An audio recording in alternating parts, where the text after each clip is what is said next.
ആഘോഷം പൊടിപൊടിക്കാനുള്ള പല പ്ലാനിങ്ങിലുമാണ് നമ്മളുടെ യുവാക്കളുള്ളത്, യുവതികളുള്ളത്.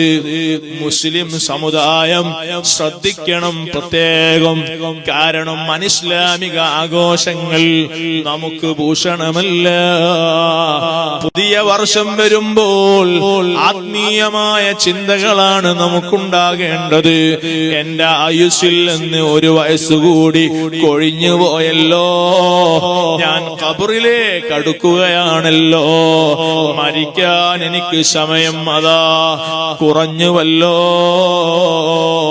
എന്റെ പാപങ്ങളെല്ലാം പൊറുപ്പിക്കാൻ എനിക്ക് കഴിഞ്ഞിട്ടില്ലല്ലോ.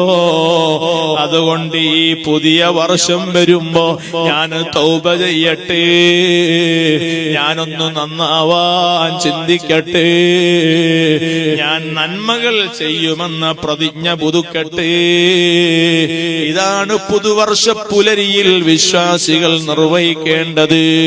അല്ലാതെ ആഘോഷങ്ങളുടെ പിന്നാലെ പോയി മദ്യത്തിനും മയക്കുമരുന്നിനും ലഹരിക്കും അടിമപ്പെട്ട് അതേ നാശനഷ്ടങ്ങൾ വിതച്ച് നാടിന്റെയും അതേ നാട്ടുകാരുടെയും സമാധാനം തകർത്താൽ നമുക്ക് രക്ഷപ്പെടാൻ കഴിയില്ല.